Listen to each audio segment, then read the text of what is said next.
come before you this morning, Lord. We are thankful to be in your house. We are grateful to be able to get together and learn with each other and from each other. Lord, I just pray that you would just have your hand upon each and every one of us today. I pray that you would open our ears to hear what you have to say, open our hearts to the things that we need to take in. Lord, bless this time together. In your name we pray. Amen. Amen. We're going right into the video, so hang on tight. Everybody have a lesson? One per couple? Anybody need one? We have plenty. I'm sorry? I know, because it's too foggy. We can't go to church because it's too foggy. Too foggy. I can't see. Harvey, I'm glad you made it. Late or not, I'm glad you made it. Doesn't matter. All right, let's go into the video. Key words. I really didn't like the fact that he kept referring, if you notice, I don't know, probably the guys noticed this and the girls didn't, but he kept referring to him and him, and when she gives more concern, man, it's all about the guys. And I refer to them, themselves. And that applies, ladies, don't walk away today thinking that this only applies to your men. Okay, this is a dual role relationship, and so everything that we're going to talk about is applying to both of you, right? Wow, yeah, I know. Yeah. The women are like, no, I'm pretty sure it just applies to my husband. Actually, I could probably leave today. Anyway, I just think that because he is a guy, but I guess Sam is more appropriate. That is correct, I believe. All right, so if you think about, all of us think to ourselves, well, there's a good spouse and there's a not so good spouse. And we think to ourselves, well, it's never me. The problem is always with them, referring to either the man or the woman. But if you think about the situations where each problem to be the good spouse's problem, there's a spouse that has a tendency to spend too much money. Sorry. But I know that if you're the kind of couple that sits down and talks about budget and working within a budget, and the other spouse has absolutely no respect for that whatsoever, and basically just does what they want to do and figures the other person will figure it out one way or the other. I see some people shaking their heads and some people smiling and some people budgeting and money. How many of you know that money can be a serious reason why you have disagreements? How many of you know that money can be an actual cause for divorce? Oh, everyone got huffy now. It's like, thank you. I agree. That was a stellar answer. So, also, the problem is maybe there's this habit of hiding behind the phone or the tablet or the TV. When things go on, you just bury yourself. Ain't nobody got no time for that. So you just go to your iPad and you bury yourself in that, or you live on Facebook, or you do whatever the case may be. What about somebody's habit of interrupting? Right? You're constantly interrupting the other person, especially last week we talked about the freedom, or maybe it was even week one, where we talked about the necessity of having the freedom and the ability to express yourself to your spouse without the fear of repercussions, without the fear of being demeaning, the other person being demeaning, or discounting the way that you feel. And if you are trying to express yourself to your spouse and they're constantly interrupting you, well, I kind of feel like, well, yeah, but that's because, shut up, I haven't finished what, You need to be able to express yourself without being interrupted so that the other person can soak in what it is that's going on and allow that. What about a spouse who becomes easily angry? Every time your spouse brings up something, you think it as a personal attack, and it's like, oh, geez, I think I've caught myself saying, well, I can't do nothing right before. It wasn't yesterday. It was yesterday. No, it wasn't yesterday. But morning, pretty sure it was. No, so it's, but you know, you have a tendency to internalize everything. It's not, and sometimes it's really not a matter of your spouse coming down on you or blaming you. They're just trying to express themselves, but we get angry. What about the spouse that emotionally withdraws from the relationship when conflict arises? You know, I don't want to talk about this right now, which is legitimate in some cases. You know, you need to gather your thoughts. You need to not say things in anger. You need to, you know, take a minute and, you know, let's come back to this in a little while. I'm sorry? I say, in my case, most of the time, I need to eat before we start talking. Okay, I'll go with that. So, but the thing is you know, you don't want to withdraw. And if you think about it, be honest with yourself. Is there a problem in your relationship that shows to be your problem and not your spouse's? You know, constantly the one thing that I see comes back up all the time is when there's a problem with anything, it doesn't matter if it's your relationship, your job, a friendship, your parents, whatever, we have a tendency to want to point our fingers outward. It's everybody else's fault. I didn't do that. I'm pretty much close to walking on water. I'm perfect. Okay? So it must be you. We have a really hard time internalizing the fact that maybe it is us. You know, the thing that keeps coming to my mind is my dad, who passed away last August, and he was married 4 times, annulled once, so three and a half, I don't know, 3 times, 4 times. And, you know, the one thing that I just got out of it, it was just amazing, because he would always blame somebody else. And I said to him, you know, Dad, after 3 times, you might want to start thinking it's you and not them. You know, and so it's really hard for us to think, well, it can't be me. I try, I have a good heart, I would never, but internalizing and being able to, again, I love that phrase of looking in the mirror and seeing exactly who you are and where you stand, you have to be willing to admit, to acknowledge that there are some flaws that need to be addressed. I know some of you are sitting there going, oh, you don't know me. You don't know my relationship. And of course, we can always think that, you know, most of the time when we argue, it's their fault. Meaning the other person sitting next to you, it's never your fault. I'm pretty sure that's not true. I guess the challenge is how to look at yourself, but also to recognize that you are a good person, you are an intelligent human being, and that examining your flaws, your feelings are valid, I guess.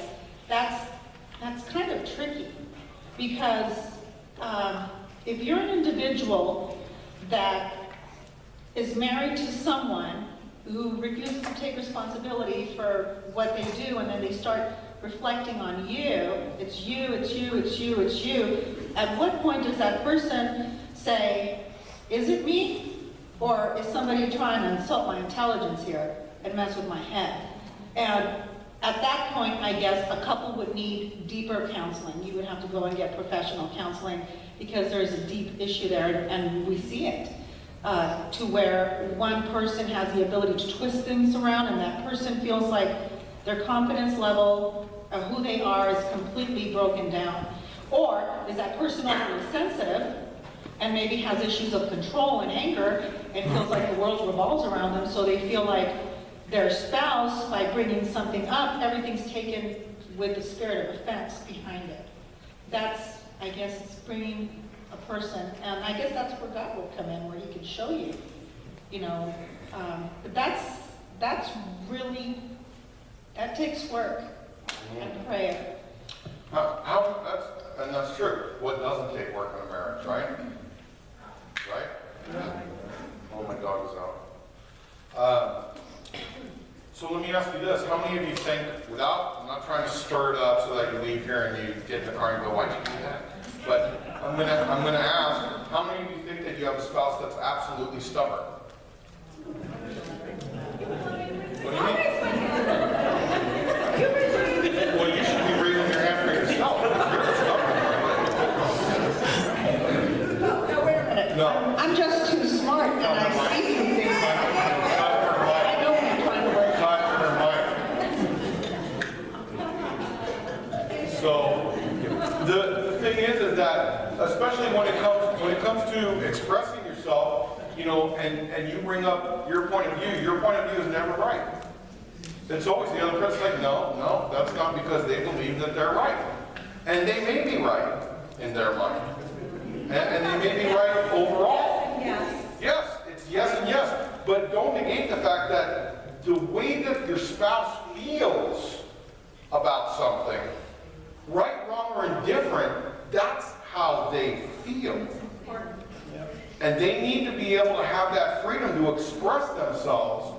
And then it comes in, okay, so we don't agree, and we've already learned that agreeing to disagree is okay, but how are you going to work that out? I mean, all the time, we'll have a discussion about something, and Claudina won't agree with me, you know? But that's okay. That's who she is, argumentative. Just, you know. But she's entitled to be the way that she feels, and she needs to know that I'm entitled to feel the way that I feel as well. Yes. And then where we go from there is going to depend on where our mindsets are. We need to be open to the fact that, okay, well, I don't agree with you, but you know, that doesn't mean that we can't move on. There's really nothing that's going to be a deal breaker that we can't work out in some aspect. You know, you got to understand that marriage it's a constant working it out. It's not always going to be okay. Because after someone says okay so many times, they're just going to be like, no, it's not okay. And then all of a sudden, out of nowhere, Jekyll and Hyde come in. It's like, I've been saying okay for 5 years. I'm sick and tired of saying okay. It's not all about you. But that's because you didn't give them their freedom to express that. And just so you know, allowing your spouse to have an opinion and a voice is a good thing. It's not a bad thing if they disagree with you. It's not a deal breaker. It's not going to go, if it gets into a whole escalated fight, then there's deeper issues. But if you can have a conversation where you both are intelligent human beings, you both marry each other, you can both, and that's where freedom comes in. And this is not something that I found when I first got married to Pastor Allen. He's allowed me to have this confidence. And I say allowed, some women are like, oh wow. I was scared of her. But to have a voice and know that it's not a deal breaker, to have an opinion, and in return, this has allowed me to value people's opinions. Because everybody's entitled, it doesn't mean it's right, you know, but your thoughts are valuable. How you feel is valuable. You have a right to voice how you feel. And we also have the responsibility not to allow this to destroy or devastate our marriage.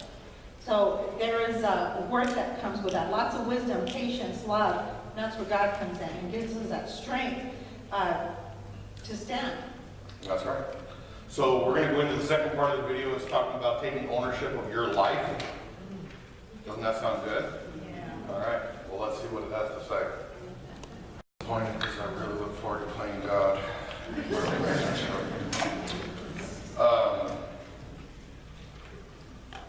When you get into a disagreement with your spouse, and of course, most of you would say, well, we don't argue, we don't disagree.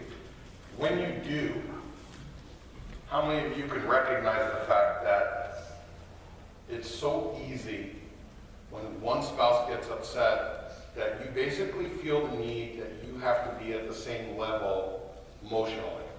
So if they get angry and they're going to say things and maybe even start yelling and everything, you kind of feel the need to be right there. And then if they go up a level, you feel the need. Anybody feel that way? Or is it just me? Is it just, I know, most of you are afraid of like, oh no, we got this figured out. Actually, we're just coming to this bus for support for you, Peter. That's fine.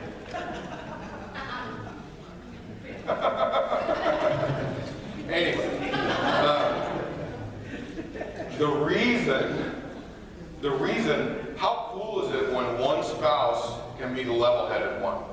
Not to say that the one that gets upset isn't level-headed, but when the other spouse refuses to be drawn in to the anger or to the hostility or to whatever it is, you know how many times I've said, it's really hard to have an argument when only one person is arguing. You know? Oh, they may yell and they may say things, but if you can be cool, then at some point after they throw you out or hang up on you or whatever the case may be, then there's going to come a time where they're going to reflect back and go, wow, they didn't engage. They didn't respond back. They didn't do anything. And for that, then all of a sudden, that person realizes that they broke their own boundaries. You know what I'm saying? So it all comes down to, a lot of it has to do with self-control. What are you going to allow yourself to do or not to do? And how are you going to act when it comes to those things is going to depend a lot about it. If you think about it, more often than not, okay, the first boundaries that we set in marriage is with ourselves. Those are the boundaries. I'm not going to tolerate this, and this is the way it's going to be. And, you know, we go into marriage with expectations. And, you know, when your expectations are too high, you have disappointment, right? Because everyone told you how it's supposed to be, or you have in your head how it's supposed to be. It doesn't matter how long you've been married. But when you look to achieve that higher purpose, we have to deny ourselves certain freedoms to say or do whatever we'd like. That's not what a marriage relationship is all about. It's not about saying and doing whatever it is that you'd like. Although some of you probably went into the relationship going, I'm not going to change. She's got to accept me for who I am. This is who I am. No, that's who you were. Because now, it's not all about you. And when you get to that point where you can finally realize, it's like, oh my God, it's not all about me anymore. I have another person I have to worry about, another person that I have to give into, another person that I have to put before myself. Yeah, that's what marriage is all about. And I tell people all the time when they come to if they come to counsel with me, I will tell them all the time, you know, if you could just concentrate on putting the other person first before yourself, imagine if both of you had that mindset of being able to put the other person first before you. How awesome that would be. How much stuff that would relinquish from the relationship. How many less arguments that would cause when you put the other person first. If you think about the boundaries that you set for yourself, have you set any boundaries? And if you did, what are they? Because sometimes we do those things to make the marriage work. You know, you have a problem and it comes up and you go, oh man, I'll never do that again. Right? That's kind of setting a boundary for yourself. You don't realize it, but you're setting that boundary. It's like, I did this and it set them off and it wasn't good for the next couple of days.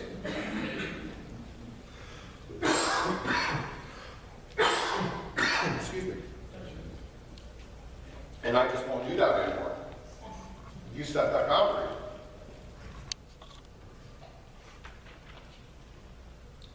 What about your spouse? What do you think that they set for themselves in order to make the marriage work? Don't answer. Just think about it. Can you think of any boundaries that your spouse set for themselves in order for the marriage to work? I'm sure that in the almost 20 years that we've been married, Claudina has said to herself, yeah, I'm not going to go there. You've heard Claudina say, pick your battles, right?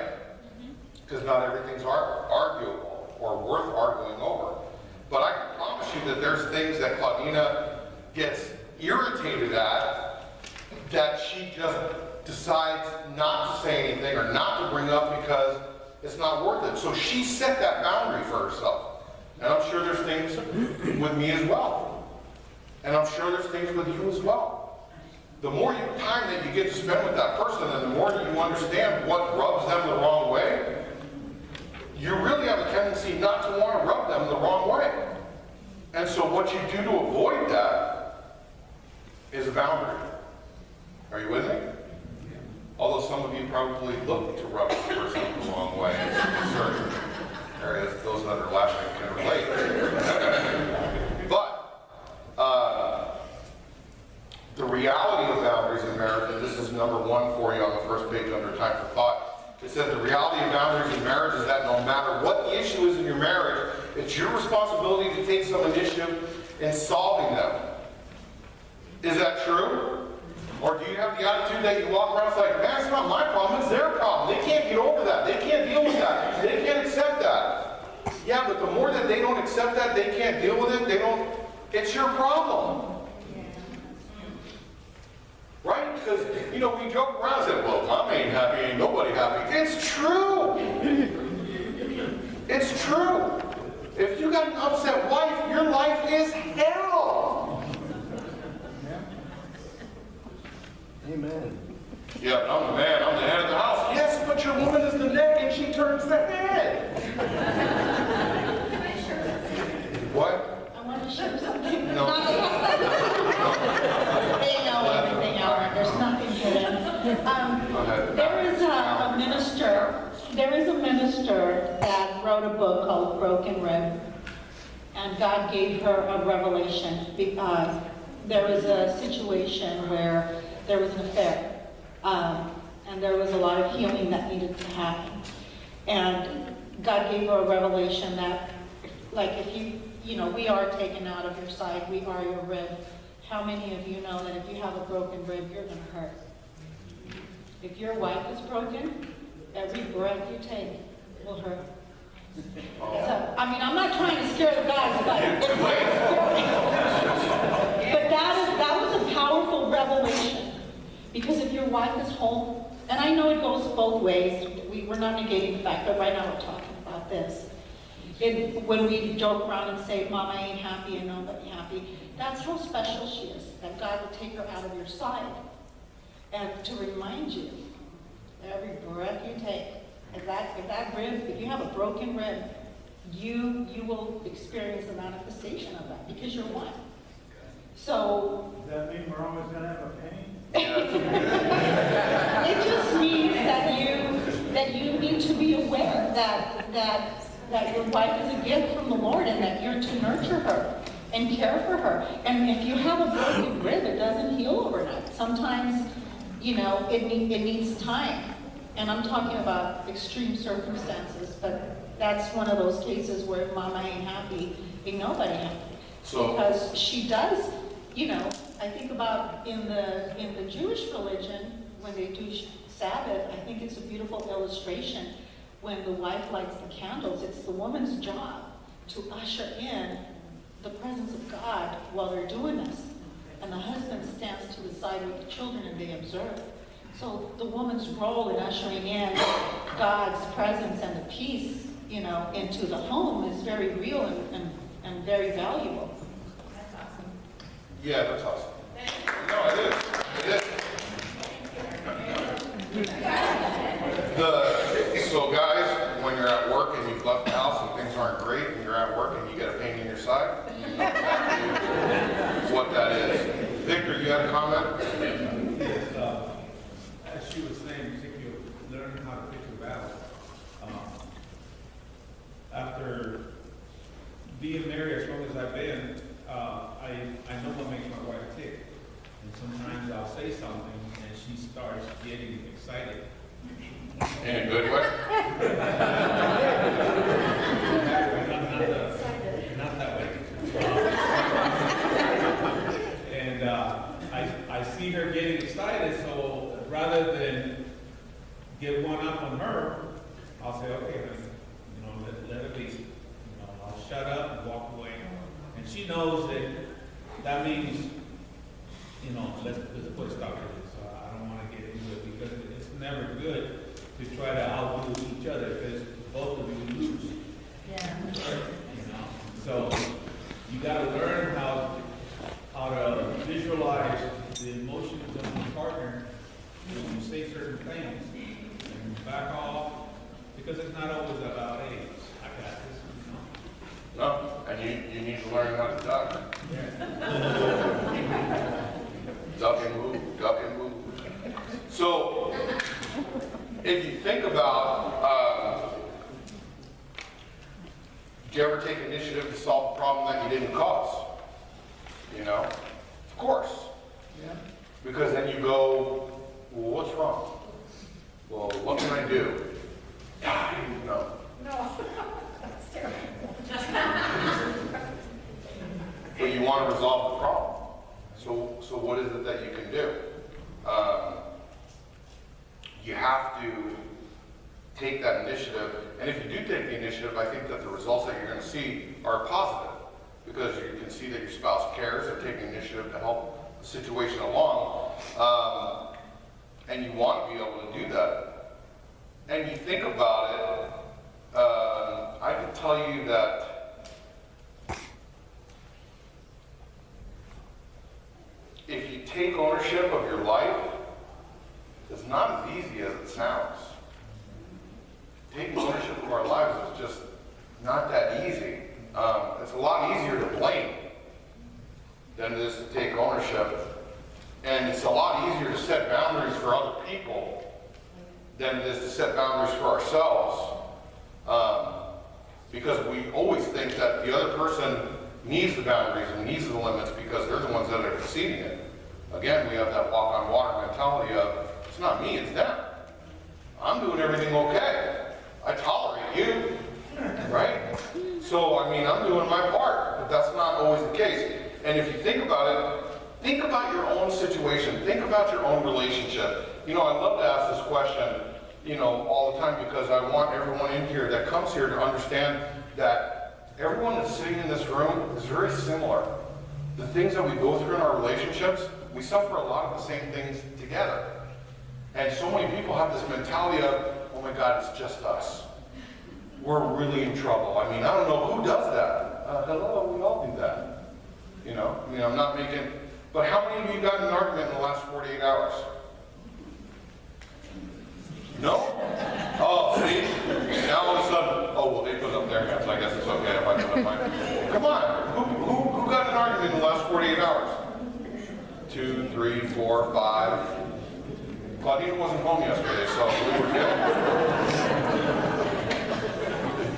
Not today, Right? Today. The thing is you think that, you know, some of you may go a week without having an argument. That's phenomenal. Wow. You know, I love, and again, I know, right? It's like, is that possible? A week? That's 7 days, right? But I love the couples that say, you know, we've never had an argument. Oh my God, you are so in for it when you do, because, you know, arguing is normal. Arguing is normal. But think about it. What are you blaming your spouse for? Are you blaming your spouse for your financial situation? Are you blaming your spouse for your living situation? Are you blaming your spouse for your kid's situation? Are you blaming it? What are you blaming your spouse for? And why are you blaming your spouse? You know, when you answer that question to yourself, and of course it's a rhetorical question, I'm not asking you to tell me what you blame your spouse for, but the answers to those questions of what are you blaming your spouse for, that may just show you where it's your responsibility to take ownership of the situation. If you blame yourself for, we don't blame ourselves, we blame our spouse. But if you blame your spouse for your financial situation, you need to take a look at your financial situation, your financial habits, your contribution or lack of, or your lack of being able to stick with a budget, or whatever the case may be. I know it gets really quiet. It's like, don't talk about money in front of my husband. How about-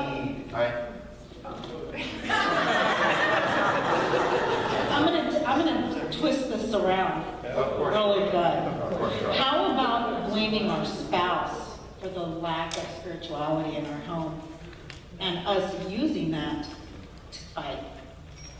How about us saying something, this is important, this happens. We need to be aware the enemy will use whatever he can to come into your house and to put you and your spouse at war. Because he's after your marriage, he's after your family, he's after everything that God has for you as a couple. So once he can't get to you from all of these other, now he's going to use the spiritual stuff. But the attack is the same. So you start getting angry at your spouse because maybe the kids were acting out, but had they been on their knees rebuking and binding the devil, that wouldn't happen. But now they've allowed that in. So now we need to be very careful when it comes to that. So at the same token, as you are being used to start a fight over religious things, you look at yourself and see how you're contributing to that.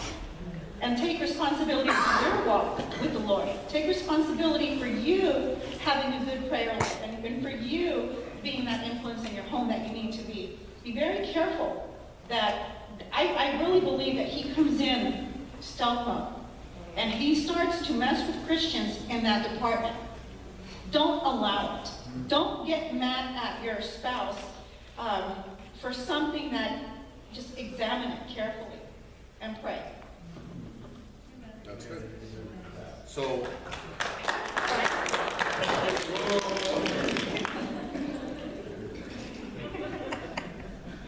Thank you, Frank.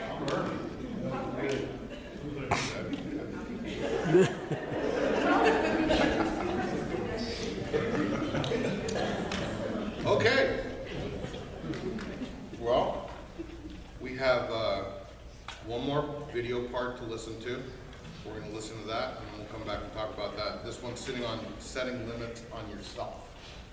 What's that? Pretty sure that's what it was. But, nonetheless, yeah, it's not that. So, let's talk about, we're going to talk about these boundaries. And you see on your notes, although we can't change our destructive behaviors and attitudes automatically, we do have some power and we do have some choices. So we're going to go through some character issues that we can set limits on. I know it's hard when you come in and you think about, oh my gosh, I got to change. Why can't it be the other person? I got to change. Well, you have to, again, that's that commitment to do everything that you can to make the relationship good, right? So let's talk about playing God. By human nature, we try to play God instead of seeking God. And when we do this, we miss the mark in loving, we miss the mark in being responsible, and we miss the mark about caring about the welfare of our spouse. Because we want to dictate how things are going to go. Are you with me? Let's talk about what ways you think about it that you're trying to play God in your marriage relationship. Think about it. Again, it's rhetorical. I'm not trying to embarrass anybody or anything like that. I just want to get you to think. What are the ways, that you're trying to play God in the relationship? And if you are, then you got to think about steps that you're going to take to submit yourself to God's authority. Maybe you might, for example, ask God to help you lose your desire to play God, or maybe to help you practice more regularly and wholeheartedly some discipline of worship and prayer and fellowship, reading the Bible. A lot of times when couples come to me for counseling, one of the first things that I'm going to ask them is, are you in your word? You know? And I'm amazed at how many people are not. The only way, it's funny because Wednesday night was your mom that came into the bookstore with somebody, a younger child, I think it was her niece or something. And she had given her life to Christ. And so her mom, Sonia's mom was like, tell her what she needs to do now. And I said, oh, you just got to die to yourself, that's all. Good luck with that, all right? So, no, basically, and it came to me, and believe me, I take no credit for this. And I work really hard at getting Karen to clap for the things that I say, but she doesn't. But what I did tell her was, it was really strange. She goes, tell her what you got to do now. I said, well, you got to have a relationship with God. And I said, how do you do that? And I said, let me ask you this. I said, how old are you? And I think she's 14 or 15 or something like that. I said, so you're to the point now where you kind of like guys, right? And she's like, so I knew that was a yes, right? And I said, if you saw a guy that you liked, how would you get to know him? I said, and you want to have a relationship with him, how do you get to know him? God's the same way. If you want to have a relationship with God, you have to get to know him. You have to don't steal my thunder, okay? I'm going to throw this You have to get to know him. You have to spend time with him. You have to, hang out with him and just understand him. And this girl's eyes are just opening wide because she gets it. She gets the fact that in order for me to get to know somebody, I have to spend time with them. How do you spend time with them? You read his word. Because the word is God. And so the more time you spend with him in his word, and I said, find something that you can read that's, understandable to you in a different version. I said, there's so many, well, she doesn't like to read. I said, okay, then, you have to relinquish your being saved. Because if you can't read, no. I said, some of you are like, oh my God, is he serious? I told her, I said, what you have to do is then go on your phone. I said, do you have a smartphone? Yes. I said, go on the Bible app. Here's mine. I said, and you can pick the Bible to read to you if you don't like to read. What other excuse you got? Come on, because I got the answer. You can't give me a reason why you can't be into God's Word. Well, I don't read very well. Listen to it. That's even better sometimes, because then the Word is getting in you, right? So you get to know Him by doing that. And that to me was really, really good. But we have to be able to be in that, in His presence. And when we stay in God's love, His presence in our life limits our sin. When you start doing something wrong, God will convict you of that. But the only way that you're going to be convicted of that is if you know God. Now, if you want your relationship to be good and you want things to go well and you want to do things that are pleasing unto your spouse and the Lord, okay, then you need that correction from the Lord. And the only way that you can get that correction is if you have a relationship with Him. Because if you know His ways, then you know what's pleasing and what's not.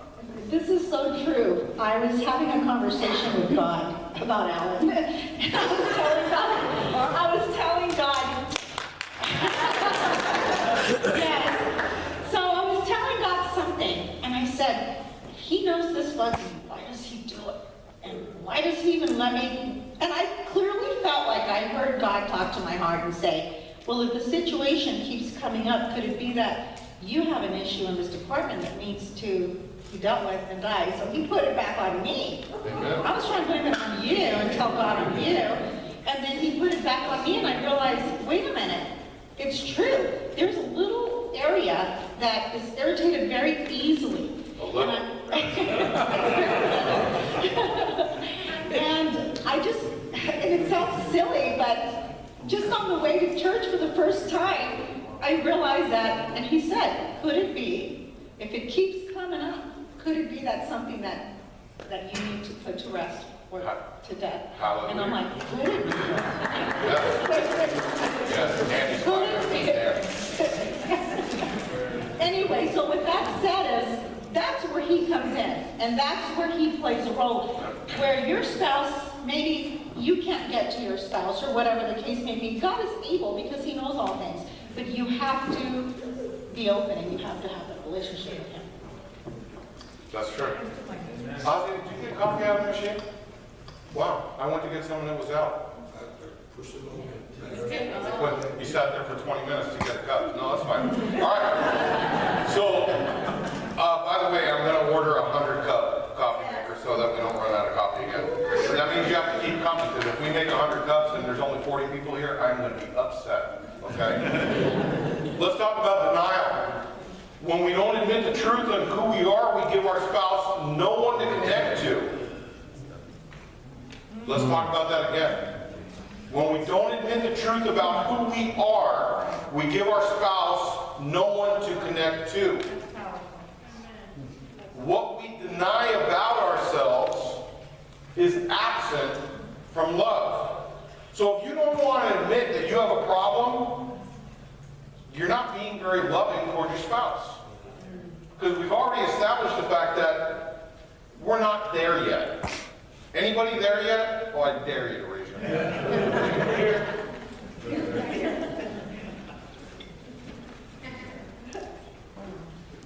We're not there yet. And if you think about it, think about what aspect of yourself, if anything, are you denying? Is there a failure that you have, a weakness, a selfishness, or hurt feelings that you're denying and you're trying to rationalize it? A lot of us carry around hurt for a long time. A lot of us don't have the confidence or the freedom to be able to go and talk to our spouse about hurt or something else like that for fear of retribution. They're going to make you feel worse. They're going to not acknowledge the fact that that's a legitimate concern. But this is where boundaries come in. You have to have that freedom to be able to express yourself, to be able to go to your spouse, because carrying around hurt is not a good thing. Are you with me? We don't want that to happen. We don't want that selfishness. And selfishness and weakness, you know, I tell you all the time, I stand by it, and I hear it reinforced all the time. 99.9% of all the problems in a relationship are due to two things: pride and selfishness. Tell me any problem, and it'll resort back to those two things. If those things that you can think of that you're lacking or denying, we got to ask God to repair us and enable us to confess those tendencies to our spouse. You know, how cool is that when you can actually go to your spouse and say to your spouse, you know, I've dealt with an issue with this. You know, I've been selfish when it comes to this. I haven't been there for you when it comes to this. That hurt or that selfishness or that weakness or that failure. You know, I think for guys too, we put so much weight on ourselves to be the guy. Dealing with failure is not something that we're all overexcited to go share with our wives. We don't want to go and admit failure to anybody. I don't think anybody likes to admit that. But let me remind you that failure only occurs when you stop trying. That's the only time that you're failing. 1 John 1:8 says, if we say that we have no sin, we deceive ourselves and the truth is not in us. We're all sinners, folks. Every single one of you in this room, including me and my always correct wife. We are all sinners. Okay, let's talk about withdrawal from relationship. Failing to make and keep emotional connections is a serious character issue. Such emotional isolation withdraws the most basic part of us from the source of life, relatedness to God and to others. Listen, if you tend to withdraw, what do you think is behind that tendency? What is the reason that gets you to withdraw? Do you struggle to trust? Do you have a fear that the relationship is going to control you or hurt you? Does withdrawing help you feel safer and more protected? And if you answered yes to any of those questions, what might be the reason for your struggle to trust or your fear or your sense of safety when you withdraw? What is the reason? There are some questions in here that you have to ask yourself. It's good stuff. I'm going to move fast because we're almost out of time. Let's talk about irresponsibility. Ever since the fall, we protested that reality that our lives are our problems and no one else's. We protested that reality. We think that our problem should be everybody else's problem. When in reality, your problem is nobody else's problem except your problem. Don't make your problem my problem.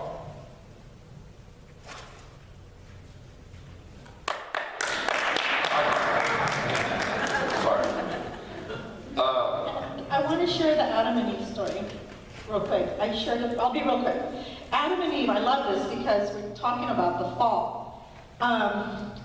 You have to keep this in mind and in perspective. When Adam and Eve failed, or, when she was deceived, and I think I shared this already, but I'll share it again.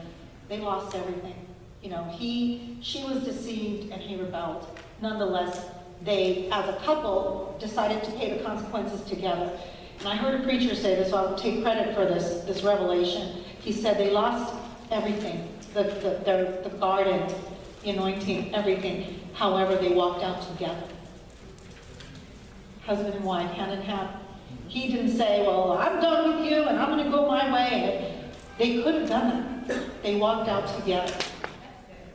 Well, that's true, and that's because there were no more chicks in the world.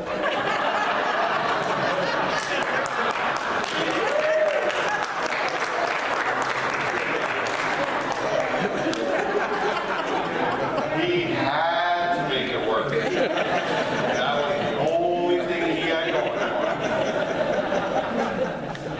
Listen, all of us have that desire either to have someone else take responsibility for us or to avoid the consequences of our actions. And if you think about, there's evidence of this desire. What evidence do you see that in your own life? Do you, for instance, leave certain tasks undone at work or in your marriage? Do you argue when others say no? No is a very difficult word to deal with, right? So you have to be on the money.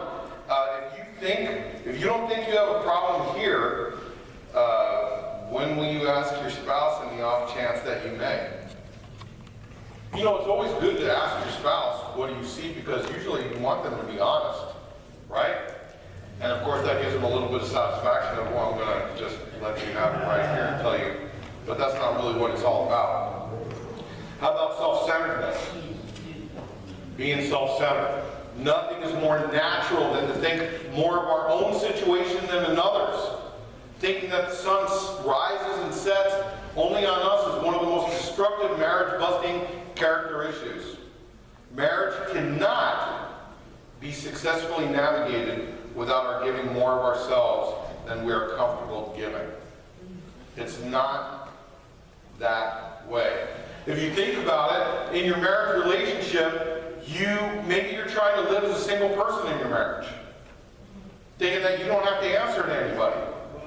Thinking that you just have your own thing. Maybe there's unrealistic and self-centered dreams like wanting life to be put on hold the minute you return home from work. How come my dinner's not on the table? How come the house isn't clean? How come? Man, don't say that. You think it all you want. The minute you say it, you're just asking for it. Right? Okay? And if it's not self-centeredness, what about judgmentalism? I know it's a heavy word for some of you. We'll break down judgmentalism. Okay? Many spouses struggle with judging, criticizing, and condemning others. Listen, this holds true even in the church. We love to talk about other people. We love to criticize other people. Man, you pick somebody out of the crowd, I got something to say about anybody. Just bring it. What more do we do with our... Do we do? I didn't say do. I said do we do. What more when it comes to your spouse? If anybody could criticize or judge or condemn, it'd be your spouse because they know you better than anybody else. Is that what you want to do? when we're called to build up. Now, given, I'm not going to let anybody talk smack about my wife, except me. You laugh, but it's true, right? You play around with each other. She loves to call me Jack. I don't know who Jack is. I'm trying not to. I don't want to know who Jack is. She constantly said, "You're a Jack," and I said, "No, I'm an Allen." I don't know who Jack is, but she says it playing around. You know, she said, and I am a Jack. You know. Too much Black Dynasty. Huh? Hey, Jack. Never watched Black Dynasty. Don't hold that against me. All right? Listen, bottom line is, love can never grow in a climate of fear. Okay? You cannot, that's a tweetable moment. Okay? It can't. 1 John 4:18 says, there is no fear in love, but perfect love casts out fear. Never mind. Because fear involves torment. But he who fears has not been made perfect in love. That's tough. You guys mind? Can I hold you like 10 more minutes? Sure. Yes? No? Maybe so? All right. So, we have to recognize our attempts to control. Control comes in a lot of different flavors. Here's some ways that spouses try to control each other. Guilt. Anger. You have the notes right there so you can go back. You try to control your spouse by guilt, or you try to control them by anger, or maybe persistent assaults on the spouse's boundaries, or maybe by withholding love. And there's a difference, folks. Withholding love is not the same as withholding sex. Withholding love, listen, when you love, care, you know, it goes way beyond the physical aspect of love. Are you with me? Okay? So you got some things to go over there and hear about and think about. Carol, I know you had a comment, but I'm sorry that we're just kind of short on time. And so, reserve. You have a Facebook. Put it on Facebook. If you're not friends with Carol Welch, friend request her. Okay? So, I hope you got something out of today. Okay? If you didn't, you're in trouble. Next week, we are talking about the values of loving God and loving spouse. This is a pretty deep series. This is not your typical series that